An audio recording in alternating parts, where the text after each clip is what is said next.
You can either live somebody else's story or you can write your own story. Sometimes you're one tweak away from $200 million, right? Yeah.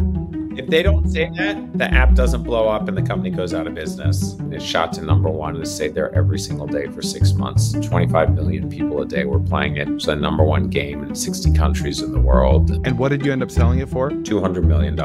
I mean, I was a high school teacher. It is all of those little things that make a difference, but they all have to come together. Okay. Well, why don't you start by just telling us who you are and what you do, Dan? My name is Dan Porter. I was on an episode of The Career Ladder on TikTok. And I am the CEO and co-founder of Overtime, which is a big sports platform that we started in 2016. Okay. And what would you say makes you different from your peers, your contemporaries? There are a lot of answers to that. I'd say #1, the nature of my career. Like I've been a public school teacher. I worked in the music business. I ran a gaming company. I'm in sports.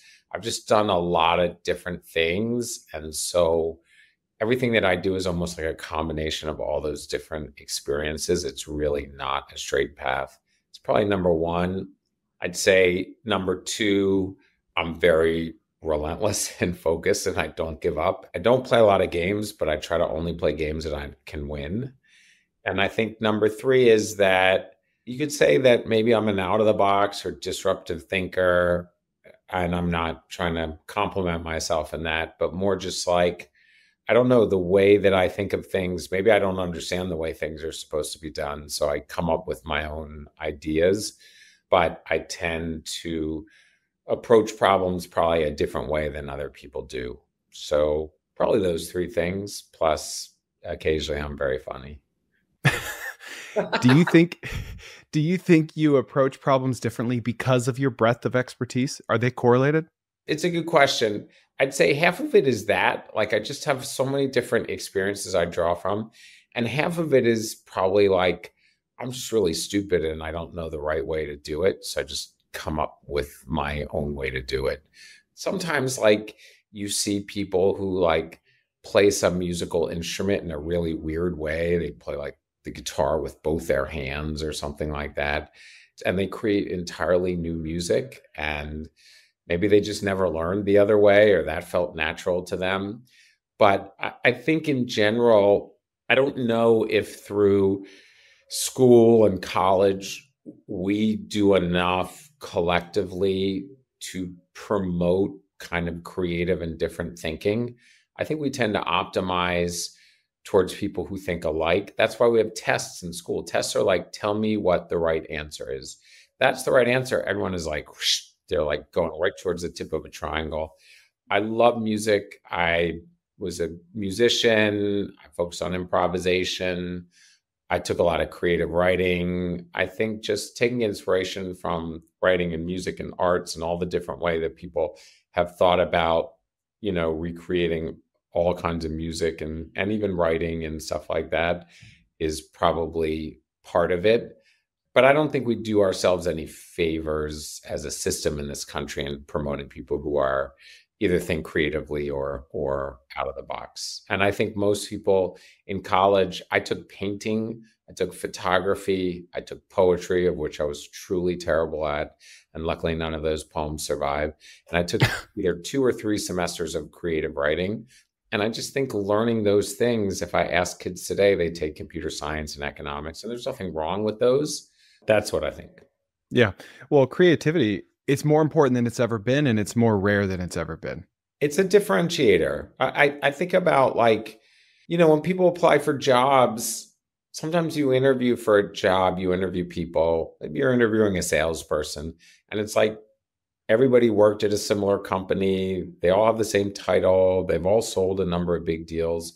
How are you going to differentiate like 10 people who come in and have an interview with you or Zoom in an interview with? And I think there's some element where, like, a lot of times I'll ask questions. When I was in the gaming business, when I ran OMG Pop, and I used to hire game designers and builders, software developers, I really used to only ask one question. And the question I asked is like, what is your favorite game? you tell me Final Fantasy or whatever. And then I would say, why is that a great game? And people would say it's fun or whatever. And, one out of every five people would say something like, oh, the way that like this mechanic works. And they describe some intricate part of the game. And you just think, oh, those people really think deeply about games and game design. And those were the people that I hired. Someone that looks at it differently than everyone else. Yeah, or You're really able trying to, to understand why things are the way they are, yeah. and is a thinker. And some of that is creativity and some of that is thinking. But I feel like those people, they can have an impact on you and your company, but you can appeal to them to try to make something bigger and better versus people who do less so. And I think that even though some of that is natural, we can all always be better at learning how to do that. Yeah. How did you get into the gaming business? I was working for Richard Branson, who's a very successful and famous entrepreneur. And part of my job was kind of helping him make the Virgin brand relevant to a whole new kind of generation. And I just thought, let's go to the roots and do music. So we did music festivals and other stuff like that. And I kept reading at that time, maybe 20 years ago, like the gaming business is bigger than the movie business. It's bigger than the music business. And in fact, funny enough, I have two sons and I took them to an outdoor concert that I put on, and they spent the whole time playing the Nintendo DS backstage. And I just kind of was like, wow, gaming is kind of relevant to culture in a way that music probably was in the 80s and 90s. Not that music isn't, but gaming is it's so widely played and it's so pervasive. I don't know, 90% of kids play Roblox or anything else like that. I just kept thinking about it. One day this investor said to me, oh, I know this guy, he's starting a gaming company, could use some help. So I met with him. And I honestly didn't understand anything that he said to me. I didn't understand his website. It literally made no sense to me whatsoever. And so I quit my job and took an 80% pay cut and became the CEO of the gaming company. That's a big leap. Yeah. Okay. You just thought this is a tidal wave that I want to be riding, so it's worth taking this big pay cut to ride it. Yeah. And also I was like, there's so much I don't understand about this. Like, I want to figure it out. And I was like, this is hard. They know a lot about something I don't know a lot about. I clearly get where gaming is going. And it was before we had digital goods and everything else, but he understood that stuff was going to come from China and from other places in terms of a business model and come here. So I just jumped and took a risk. And what happened after that point? How did you get from that point to draw something? He was a really cool guy, and everybody who worked at the company was super cool and lived in New York and Williamsburg and like went to coffee shops and like made like really cool games for people like them. And it was a really multiplayer game site. It was one of the first chances that people could really play online with each other as opposed to by themselves. There was no iPhone or anything else like that. And I said, who are the users? Who are the customers? And they said, people like us, because that's who we make games for. Got deep into Google Analytics and so forth. And I realized that the customers were actually almost entirely 14-year-old girls in California. They were just assumed. Yeah. And they were wrong. That's who was playing the games for 4 Wow. or 5 hours a day. And I was like, well, maybe that's our customer. And then the name of the company was I'm in Like With You, which is really funny. And I that matches with the 14-year-old girl. I mean, well, I realized that when people typed it into Google, they misspelled it and we were losing traffic. So we changed the name. We understood who the audience was, and we started to grow, and we added more and more games and built just kind of like a gaming site where people came and played with each other.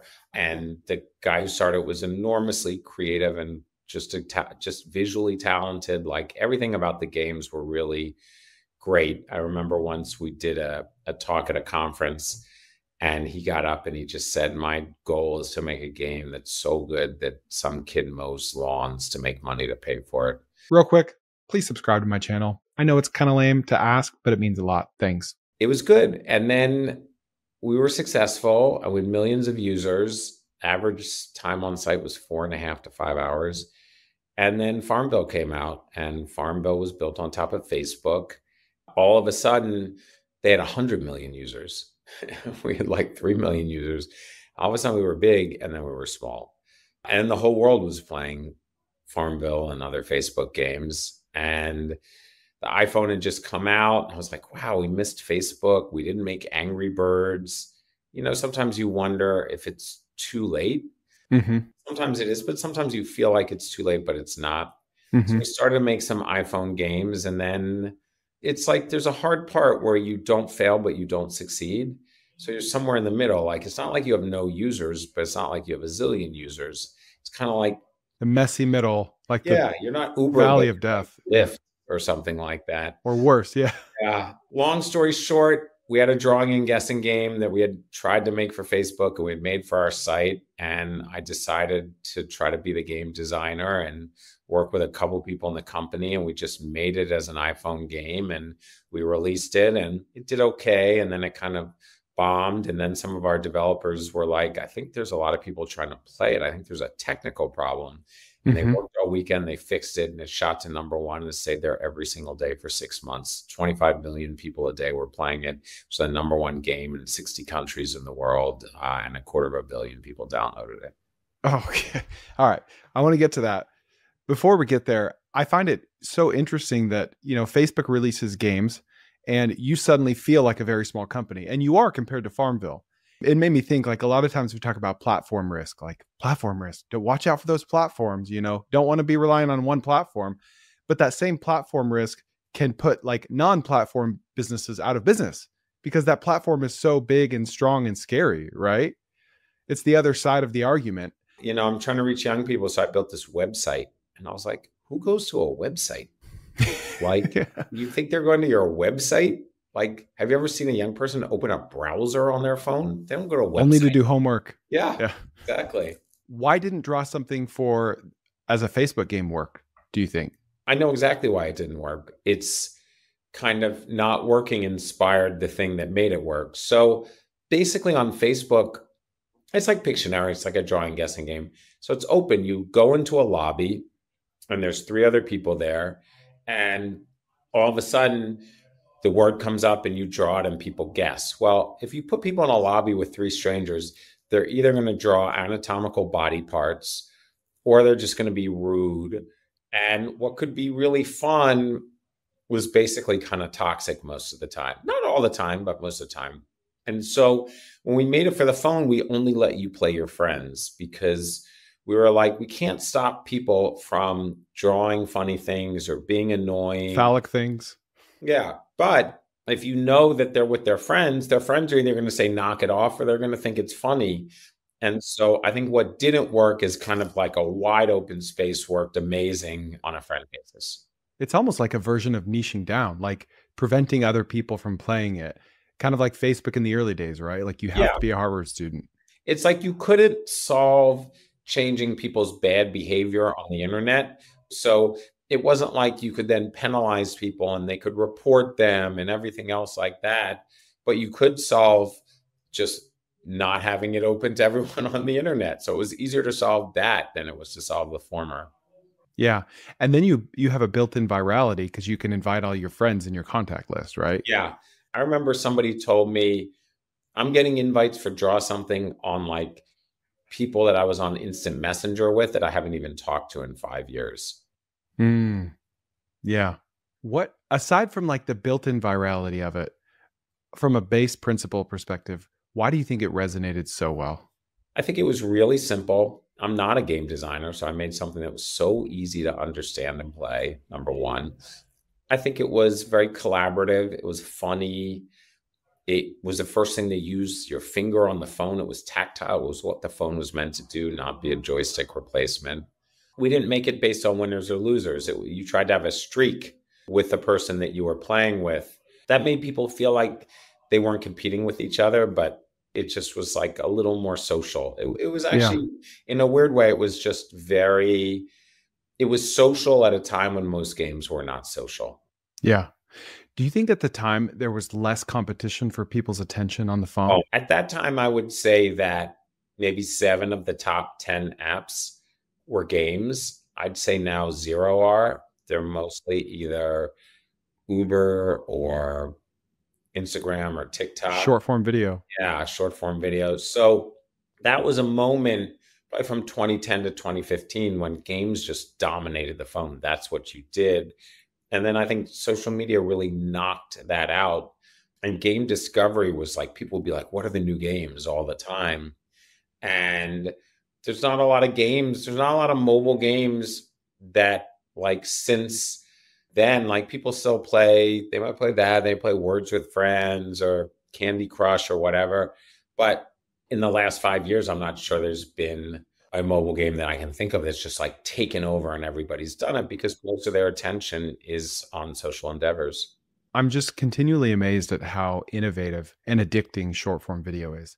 Not just the medium, but the algorithms that drive it and just how accurate it is at showing me what I want to watch. It's scary. Yeah, I mean, technology is good and it knows you. I uploaded 50 essays that I had written into ChatGPT and I said, I want you to reverse engineer my writing style. And then I'm going to give you a prompt and I want you to write it like I write it. And I'd say it was like 90% that literally sounded like I wrote it. Oh, man. In your story, I think you glossed over something quickly. And let me make sure I get this right. You were running the company initially, right? Yeah, I was a You, CEO. you were not a developer by any means. I'm not a software developer. Yeah. And you had this idea. And for some reason you said, I want to build this one. Is that because you just wanted to learn how to build games or you were so passionate about it, like you just wanted to own it? In the movie version, it's because I'm so passionate. But in reality, I just think like we were starting to be like, we didn't make Angry Birds and we didn't make Farmville. Like, are we effed? Like, what's going to happen to us? I was like, maybe we're going to fail. Like, if we're going to fail, at least maybe I could try to make a game. Yeah. So it wasn't like, this is the best idea I've ever had. This is going to save the company. Let me go on the front lines and do it. It's more like 90% of the company was working on other games. Yeah. So you're like, all right, we're kind of in flight mode. We're in survival mode right now. I have this idea. And you weren't thinking like, this is genius. This is for sure going to work. I'm fully confident. But it was kind of like, I think there's something to it, but I don't want to distract my team. They're just trying to keep their head above water. So why don't I try to build it? I had no idea if it would work. I also just was like, I don't know. I just want to try to make a game.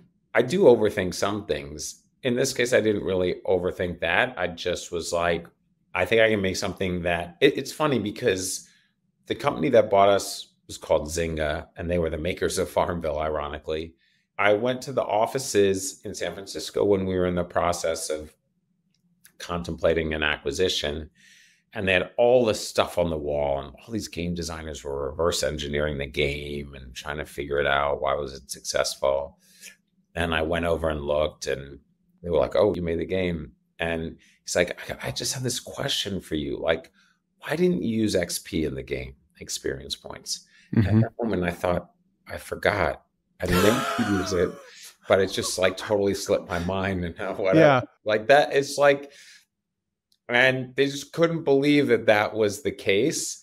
And that was the honest answer. So it's like, I don't know, sometimes things just work themselves out or it's good enough as is. And sometimes you have people who are from outside of an industry who are good at making something. I met up with a friend of mine, had been in the internet business, and then he was in the fashion business outside of the United States. And he came back to the United States and he's like, I said, oh, what are you up to? He's like, let's catch up. He said, I'm making like a sparkling water, like a Soda Stream competitor. I was like, you worked in internet and fashion. What do you know about sparkling water? Like, and he goes, I don't know anything about it, but I'm an entrepreneur. That's what I do. I learn about stuff. Yeah. Whoa, it's pretty powerful. Outsiders are powerful. Like you could have gotten hung up on adding XP and that could have like held up the whole project and then you move on to something else and maybe it never happens. Or maybe you add XP. It made it less fun. It could have made it less fun.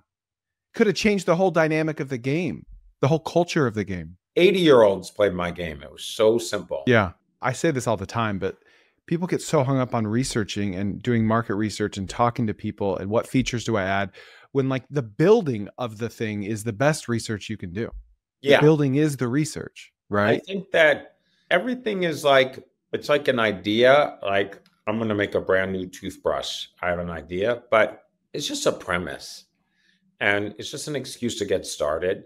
Sometimes your assumptions are wrong, or sometimes you discover something else, but you need something to get started. You need an idea and a premise. People are like, I'm pivoting. I'm like, pivoting is like, when you start out in the internet business and all of a sudden you're in the underwear business, like that's a pivot. But like everything else is just you're testing, you're learning, you're getting visibility into what's happening. People are giving you feedback on your idea and telling you what works and doesn't work, or you're observing that. And, you're building it going forward. And I don't think that's a pivot. I just think you need that first premise and you just need to pay attention. Yeah. What first gave you the idea for Draw Something? What was that moment? It was the third iteration of the game that we had made for ourselves and for Facebook. So I had thought a lot about why it didn't work. And then the inspiration really was I went to park with my son and his friend, and they were playing catch. And I was like, if you guys can catch the ball back and forth 50 times, I'll buy you an ice cream. And then I was like, oh, it's like a streak. And then I was like, oh, a streak is a way that two people can play a game and be on the same team and not be competitive. And that was like part of the core insight. So the triggering event for the idea was the feature of the idea. And then you built the actual core idea on top of the feature. It was fixing something that other people had built and designed, but I had thought a lot about. And it was that. And then there was one thing that I didn't have anything to do with, but one of the developers, Will Chen, did, which was he figured out how to play back the drawing. So if I drew a picture of a house and I sent it to you to guess, you watched me draw it. It felt live. You could see me erase. Yeah. It was funny versus me just sending you a picture of something. And that aspect of it, which I didn't create at all, it just made it feel so alive and so different. And I think that a great game, a great car, a great product, a great jacket, whatever it is that you experience, like it has to feel amazing. Like I own one suit that I've owned for 12 years. Somehow I still fit into it. And when I put it on, I'm like, this suit makes me feel amazing. Yeah. Like I look good. I feel like it's a great suit. The cut still works. I have a car with a really nice steering wheel. It makes me feel amazing. And that aspect of the game just made it feel great. First question. How successful do you think Draw Something becomes if you never incorporate that feature of like seeing it drawn live? Do you think that was a core part of it? 100%. I think it does not become as successful without that. I think all of those things, streaks, lack of competition, solving the toxic part, and everything came together to make it work. And what did you end up selling it for? $200 million. All right, I want to pause here just for a second to tell you why I've used Beehive for 2 years. And I just actually sent my 100th newsletter edition. I love Beehive. And you see, email's different from other platforms because social media platforms own your audience. In fact, YouTube just banned me for a week because they didn't like one of my videos, even though it was perfectly compliant. If Instagram changes their algorithm, your reach tanks. Same with TikTok, Facebook, and anything else. You're building on rented land, but with Beehive, I own my list. I own my audience. I'm not at the mercy of some nameless, faceless algorithm. Every time I hit send, they just get my emails. And Beehive makes this simple: growth tools, monetization, and a free website. And I can't get enough of their analytics and the data I get from Beehive. This is data that I can actually use and share with potential sponsors. It's everything you need in one platform. The smartest creators out there are the ones that own their own audience. So go to beehive.com/Chris to get 30% off your first 3 months. That's BEEHIIV.com/Chris and start building something you actually own. And I feel like if you don't have all of those ingredients, right? It's not like take away the streaks, we sell it for 160. Take away the live feature, we sell it for 120. It's kind of like if you miss one of those, it doesn't go up. Yeah. If you take one of them away, it's kind of like you're baking bread. You take the yeast away. You're like, it'll just be a little smaller because there's only 1% of this is yeast. It's like, no, now you have flatbread and it sucks. You take one of those 4 key ingredients away, then it's a nothing burger. You never get off the ground, right? I agree. On the pessimistic way of looking at that is like, well, that's kind of depressing. I have to like put all these ingredients together and I don't know what'll work. And I look at that, it's like, that's freaking amazing. You're a chemist in a lab. If it were that easy to make a great product, everybody would make a great product, but you've got to assemble all those things. It's like you asked me about myself and my career. I assembled all of those different things from my different experiences. I mean, I was a high school teacher. Every single thing you put something together, like great products feel great even around the edges. Like when you buy a shirt or you buy like a really beautiful shirt, you'll notice the stitching on the beautiful shirt and everything else like that. Like it is all of those little things that make a difference, but they all have to come together. I mean, you said too, like your developers are like, damn, I think people are trying to play this, but something's broken, right? Yeah. What if that conversation never happens? Like the optimistic way that I look at your story is that all these little tweaks make such a Yeah. difference. And sometimes you're one tweak away from $200 million, right? Yeah. One tweak away. If they Like, don't let's say say that, the app doesn't blow up and the company goes out of business. I feel like it's never been that critical, little tweaks and changes since before the age of the internet. Like if I'm running a Facebook ad campaign with a big budget and I check a box that says optimize for conversions, optimize for add to cart. That could be the difference between me spending $10 to acquire a customer and $100. That could be all the difference. So in this internet connected age, these little tweaks are everything. And so we don't want to over optimize everything and tweak everything to death, but we want to just keep testing everything, right? Yeah, it's kind of like yoga or if you work out, like most of us end up doing it wrong. So you're doing some pose and then the instructor comes over and they say, actually, your hips have to be forward. And you're like, oh, I was just wasting 2 weeks thinking I was stretching when I wasn't really doing anything. Yeah. Yeah.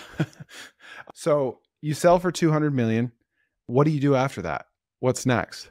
So I work for the company that bought my company for a year because that's how those things go. And then I end up meeting this guy, Ari Emanuel, who's the founder of Endeavor, William Morris Endeavor, famous talent agent.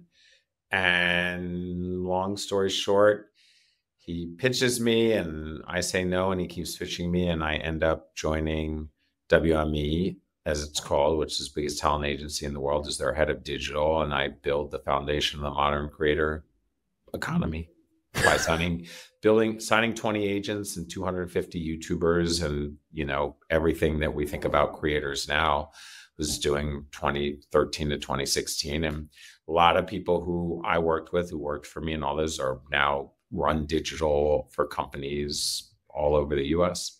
What's an accessible version of that business today? If you were to keep all your skills, you're 20 years old and you want to make money in that way, kind of in that industry, how would you go about it? Like I would try to be a creator in a niche that I could own. So either you're broadly popular or there's creators whose specialty is talking about how to be successful on YouTube.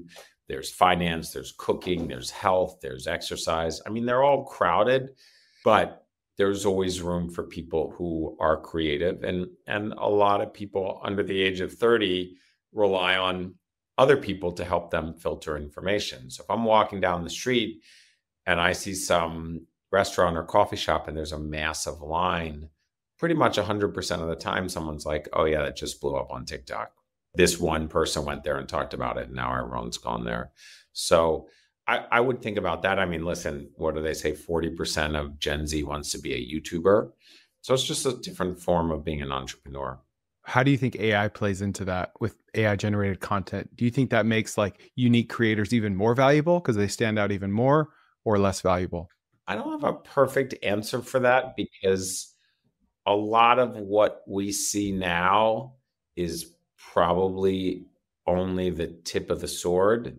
I do think that humans are able to make connections about what resonates with people and what's different and what's distinctly human better than AI. But I think AI can accelerate their ability to create it. I think like I'll teach a book in my class. Let's say I picked a book, I've assigned it, and now we talk about it and whatever. The reality is I could also just go to ChatGPT and say, hey, I just read this book. What do you think it's about? It does this to ask me some questions. I could talk to it for 2 hours and have a really in-depth conversation about the book. But does anyone want to go and just talk to ChatGPT to learn books all day, or do they want to go to class with a professor and other students and feel a different way and read Hmm. body language and everything else like that? So I think there's a role for both. Yeah. And as you're reading that book, you're thinking, oh, this character reminds me of my mother, or and ChatGPT doesn't know that. And No. your students, they want to know from you without even knowing it. They want to know from you like how that book ties into your life experience, right? And you're able to deliver a unique experience there, whereas anyone could just regurgitate the ChatGPT summary, just like Spark Notes, right? Yeah, it's I'm going to be more likely to have an opinion, which they might agree or disagree. I'm more likely to say, hey, in my life, when I made this game or I signed this YouTuber, I was reading this book and it made me think about X, Y, and Z. So I think we are trained to think in this world that B is going to replace A and C is going to replace B. But I think there are ways that it is additive in a lot of different ways. So I think that human creativity is still going to be important. I think there's a lot of AI creativity. I mean, sometimes we'll be working on a project at work and we're like, we just don't have a good name for this competition we're doing. And sometimes the names that come out through AI are amazing and everyone's like, that's perfect. And sometimes they suck, but it's just like, it's a tool, but I don't think we're all going to just be sitting at home Yeah. unemployed because AI is making amazing YouTube videos and other content. But I think it's, it's gonna work together. Tell me about the genesis of Overtime and what Overtime is. Overtime is a sports platform, sports brand for next generation of sports fans. I was working in sports at my job at the talent agency, and I heard from a lot of sports leagues that young people weren't watching live sports. And I'm like, they're all watching all the YouTubers that I work with, but they're not watching live sports. I wonder if there's an opportunity. So again, I just quit my job and I was like, let's see if we can start a company to figure out how to get every young person to care about us. Oh, by the way, we have no highlights, no live rights. We can't cover any pro sports, but still we're going to figure it out. And that's ultimately what we did. So today, every week, 250 million people watch a video that we make. We have over 110 million followers. We have a basketball league that kicks off on Halloween this Friday, the 31st. We have a football league. We have a girls basketball league. We're in a bunch of different league and event businesses, media businesses. And we've created a really dominant brand and maybe the largest kind of creator in sports. Tell me about the crowdsourcing side of that. How does a kid with an iPhone play into your business model? Yeah, honestly, it doesn't. I think it's a misconception about our business. And I don't know how to get people to stop writing that. But I think the perception was we just used UGC videos, but we didn't. What we did was we built our own camera technology for the iPhone, and then we paid people $20 to go to certain games and film stuff that we then published. So it was actually an end-to-end network where we had a deployed army of maybe 800 iPhone filmers who used our software, tagged it, and did it. But for some reason, people thought that that was UGC, and that part I'm answering your question, and I haven't even published a UGC video like that for 9 years. Over time, of these 800 kids, are you able to find ones that are just like spectacular and you're paying them more, or you're giving them more roles? I feel like there's a lot of surface area for finding rock stars. Yeah, some of them work for us now like full time, and they started when they were 16 just like filming games for us. But over time we also ended up starting our own league, so I didn't need to have 800 people. But there's definitely people who work at the company, and that's how we know them. What kind of business ideas or other opportunities has working within Overtime shown you that you're too focused on to chase after? I think TikTok Shop is super interesting. I think that a lot of products are going to be driven by creators. I think that product categories are going to change over time. I think we're in like a food product world where functionality is a huge aspect of that. So I think that's pretty big. I think that second, colleges which engage NIL, name, image, likeness to play a part in attracting athletes. There's just going to be a lot of change in that space. I mean, Reggie Bush lost his Heisman Trophy, and then 4 or 5 years ago, now people are making millions of dollars in college playing sports. I think it's an incredibly growing and disruptive space. So those are two that I would think about where it's not on exactly for the business, but I think there's the opportunity there. What about the genesis of 6-7 Water? How did that come about, and where's it at today? Similarly, oh, there it is. We built a water brand off of a meme. I picked water because it was just easy to make, and we didn't have to do testing and tasting and stuff like that. We turned around the whole thing in 8 weeks. We've sold tens of thousands of them. We have 41,000 people on our wait list. We're one of the most followed water brands in the world. But right now, we have a couple interns who go to gas stations and bodegas in New York, and they just talk to people. And they're coming back and they're saying, you know what, I think we need a flavor. And this is why. So it starts as this kind of instinct. We're sitting in a room and we're like, this would be crazy. Let's do it. But now a lot of the decisions are being made because people on the street are spending time with bodega owners and talking to kids in middle school who come in to buy a drink and seeing what they're buying and asking them why. So I wouldn't call it market research, but I'd call it customer development and a deep understanding there. And that's going to drive the product innovation as it should. Yeah. Are you still looking for distributors, and you're still trying to scale that?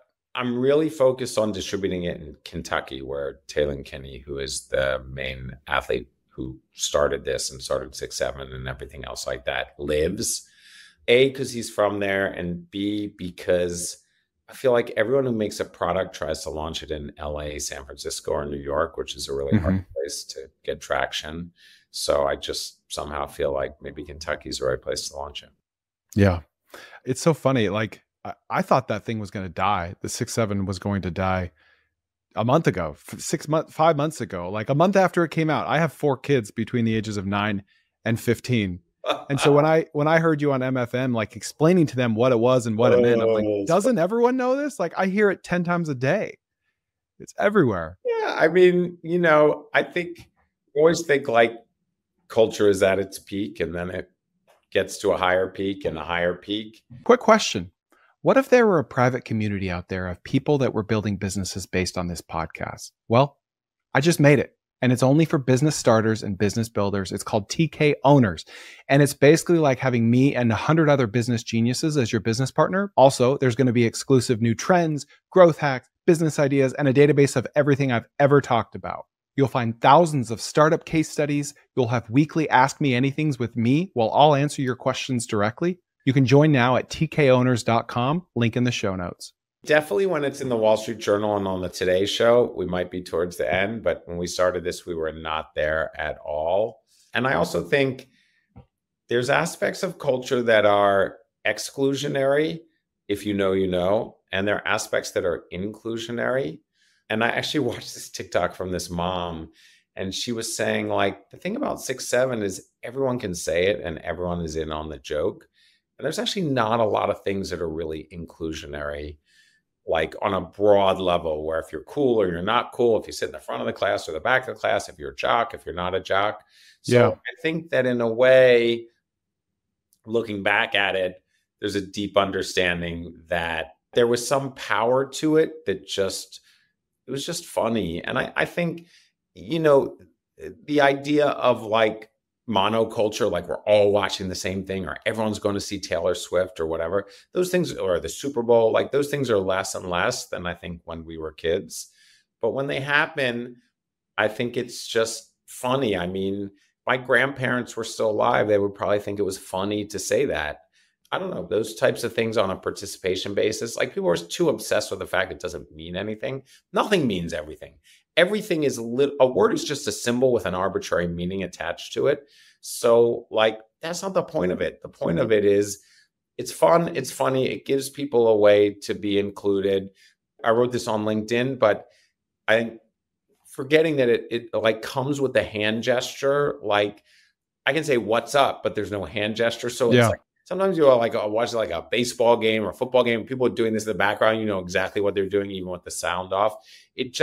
It was meme, so to speak, that just was built for video, Yeah. audio, social, school, camp, everything. Well, it doesn't hurt that the two numbers are right next to each other. So we're going to be hearing them together forever. And it's going to be hard to like untrain our brain to not hear it in that tone. How many students have you taught, give or take, roughly? Probably 400 to 450. When you talk to a student, you're 5 sentences into the conversation. What's something that you hear or notice that just signals to you, this kid's got it. He's going to make it. He's going to be okay. Interesting. I thought you were going to ask me a different question, which is like, what are all the misconceptions about life they have? I'd like to hear that too, but it's hard to know that unless you're talking about like a specific assignment or anything else like that. If you look at a class, most people don't ask any questions. Some people ask bad questions and other people ask really, really good questions. And people ask good questions, you get it. They're just people who they think differently, operate at a different level. Like they're confident about the knowledge, they're engaged, they're not asking you if it's going to be on the test. It's an in-person class, so I'm biased because people with interpersonal charisma, I run out of time every year, but I try to make every student stand up and tell a personal story about something that happened to them in their first year in New York City. And sometimes you just realize like some people are just really gifted or some people are just really fearless. And the rest of them are just like, is it going to be on the test? Or I go to do the grading and I'm thinking like, I don't even know who this person is. What's a category or an industry that you have no experience in, but just kind of you're obsessed over for some reason? Something you find interesting. I pay a lot of attention to skincare and beauty. I don't really know anything about it. On the influencer side, it was the first business that influencers were really, really successful in. It feels like cutthroat competition, like this is the brand, now it's not the brand. I really like packaging and like visual communication information. It's fascinating to go into a Sephora and look at all of the design stuff. I like functionality and health, so trying to understand what's functional and what's not functional. And then I like the idea of products that make like clothing or makeup or that, you know, they'll be like skinny leg, wide leg. Like it's not trends. It's like, what are we all doing together to express who we are or who we aren't? And I think those things are super interesting. You mentioned early on that you're very focused. Like you focus on things. You also have a broad array of knowledge. You've been in different industries.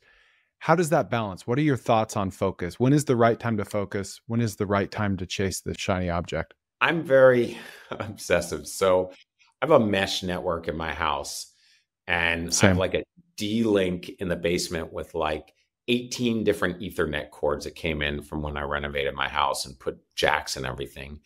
And everybody complains, the internet sucks in our house. It's too slow and this isn't working or whatever. So I have this week probably spent 12 hours like so deep. I just got one of those tools you stick in the wall and you measure the 8 pins and whatever. And my son says to me yesterday, he's 24. He's like, why don't you just hire someone? Like you're spending so much time on like trying to figure out why these are like full gigabit and these are not. And I was just like, I'm not giving up. Like I just will not give up. And then last night he's like, wow, the internet in my room is really fast. Everywhere else it's slow, but at least in his room it's fast right now. And I was like, no, I haven't figured out the other 8 rooms in the house. And I know I can always hire someone and then I'll give up, but I'm like crimping and cutting the ends off and metal things and whatever. And I'll probably never I'm just like, I will figure this out. Yeah. Well, and you're going to appreciate the internet even more when it's your internet, right?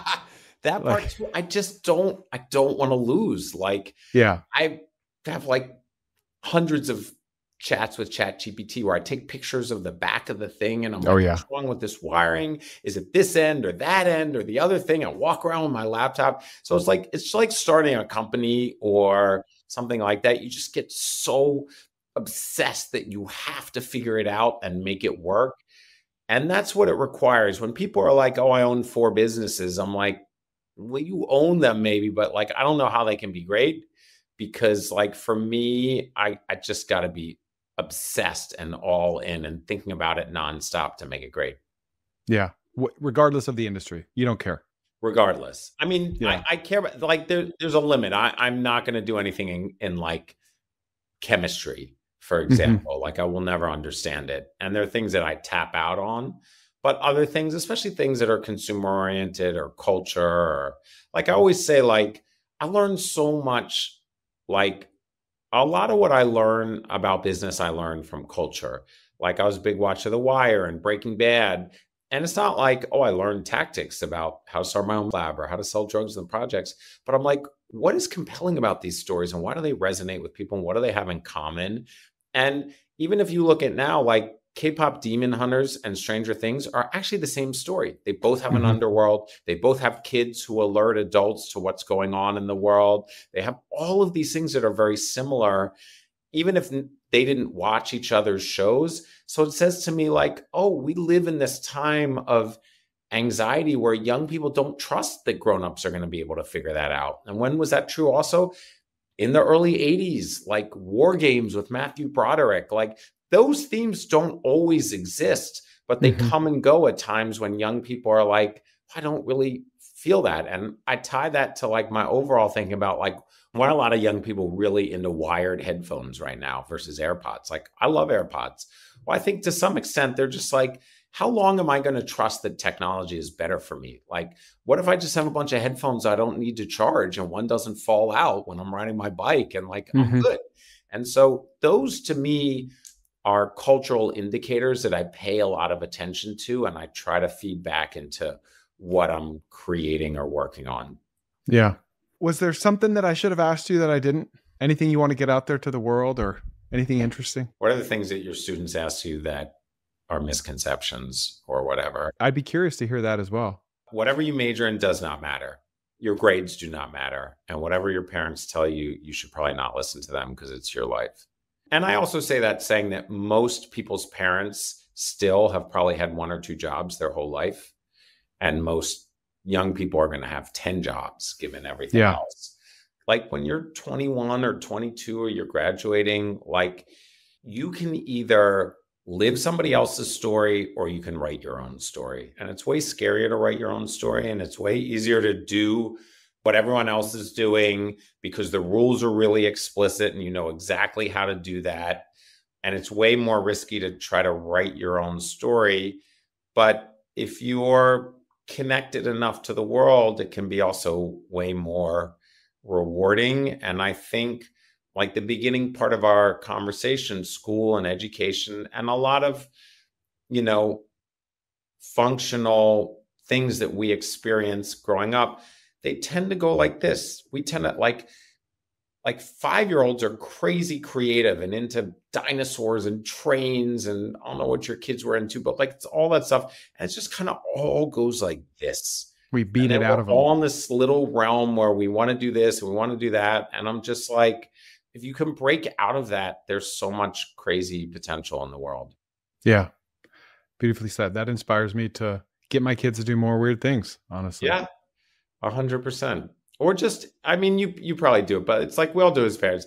You indulge them. I mean, I used to know the name of every Thomas the Tank Engine train and whatever Hmm. else. And I could barely remember them, but like the passion of like a 5-year-old who's so emphatic over something, it's like, it's incredible. Yeah. So, with that in mind, my final question: passion or profit? Follow your passion, follow the profit. There's two aspects of passion. One aspect is like I'm into poetry, I'm into music, I like sports. I don't think you have to follow your passion for that. That your passion may not correlate with a high likelihood of gainful employment. You might love poetry, but there's no job. You might love books, but you're not going to be a writer and that industry is small. But I think you can have passion for things that you do. Accounting, marketing, talking to people, sales, live events, like as you get out in the world, you're just like, and you know what drives that passion a lot of times? You're good at it. Yeah. Like I know people who have changed careers and they're emergency room doctors and they're just, they're so good at it that that's what the passion is. And I just think separating that idea that the passion has to be your interest versus the thing that you might actually be really good at, because we're all really good at something. And it's just a process of unpacking that. Dan, thank you. That was amazing. Where can people find you if they want to reach out or sell some water? TFADP on Twitter and on pretty much every social platform. All right. What'd you think? Please share it with a friend, and we'll see you next time on the Koerner Office.